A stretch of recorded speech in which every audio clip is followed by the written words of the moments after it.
All right. Look, my attention was caught by an article in Newsroom was it yesterday, talking about, and as you know, we've been talking about what's happening with the Paris Accords and the issue of climate change in New Zealand and globally.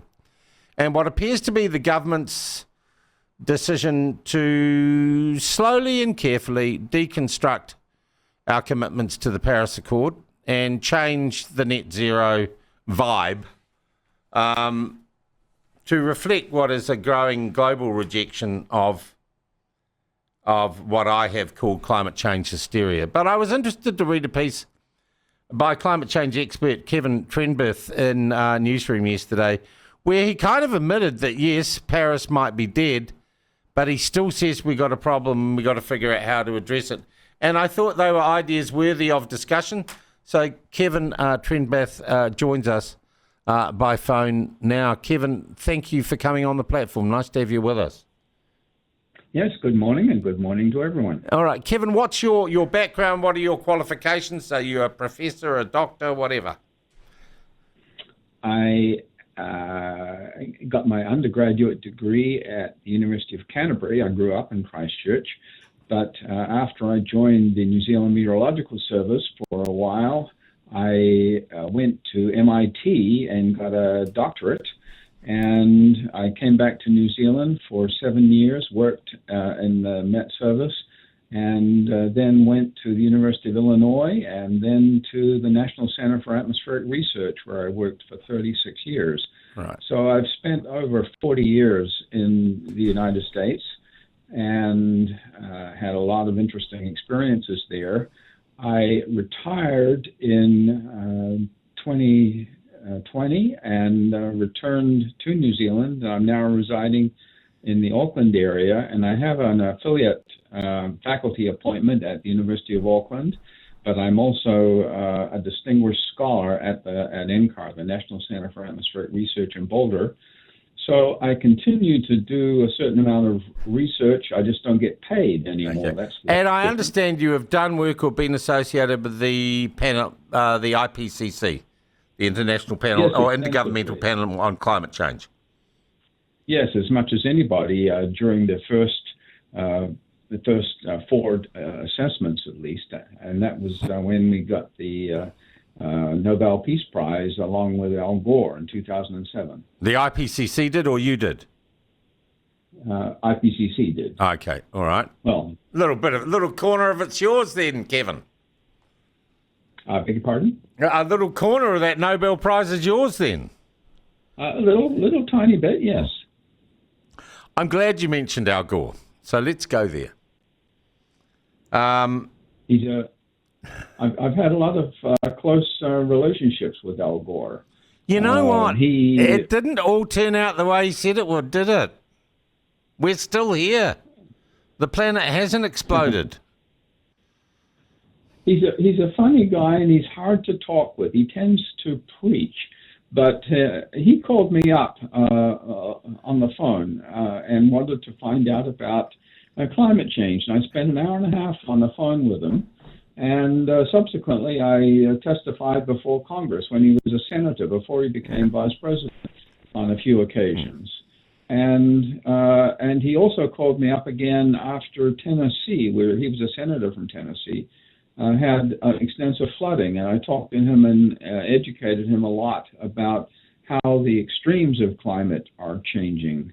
And later on, in 2012, he invited me to go to Antarctica with him, and I did so.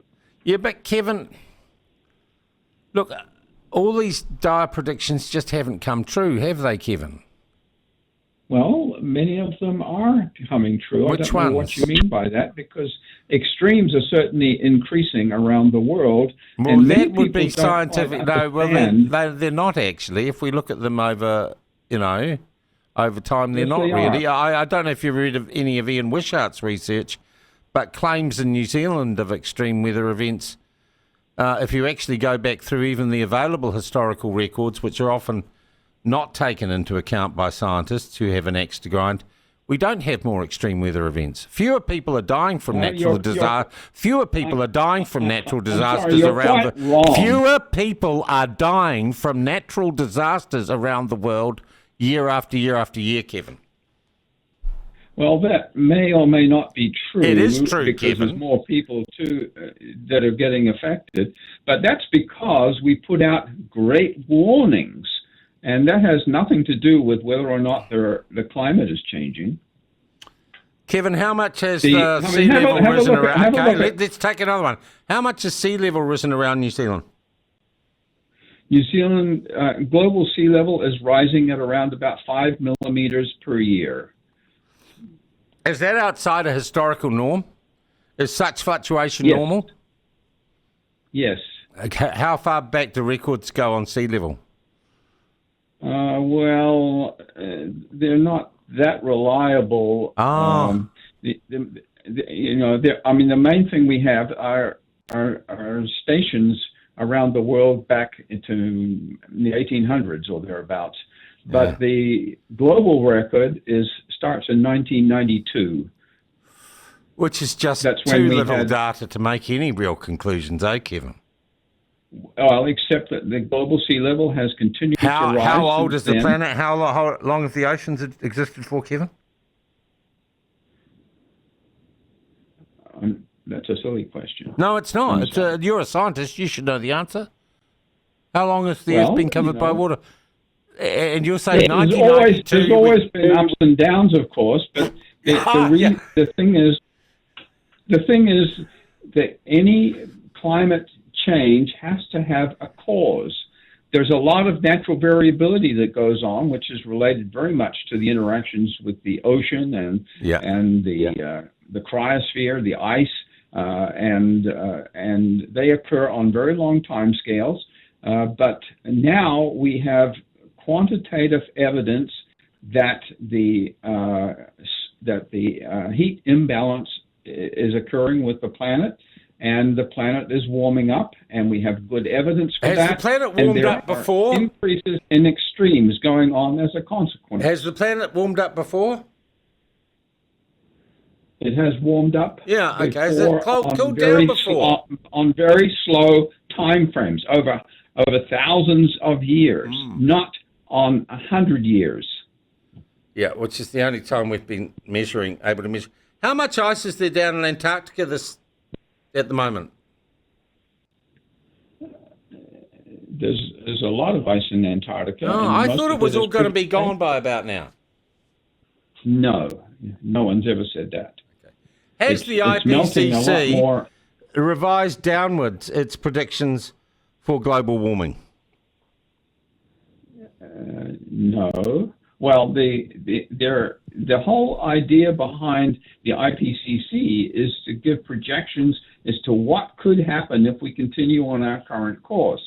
And, of course, that is supposed to provoke reactions to prevent that from happening. And that's partly what the Paris Agreement was all about. And so there have been cuts in the emissions of carbon dioxide into the atmosphere.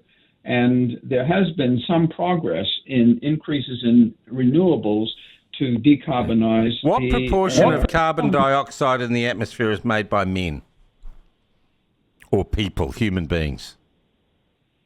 The portion that is leading to the increase is almost 100%. What proportion of carbon dioxide in our atmosphere is produced by human activity? There is a large natural cycle of carbon dioxide, of course. The planet breathes it's a really simple question, Kevin. You're a very highly qualified scientist. What proportion of carbon dioxide in the atmosphere is naturally occurring, and what can be put down to specific human activity? Give me the proportion. 100% of it in terms of the increases. Well, no. Can you give me the figure, please? Why won't you give me that figure?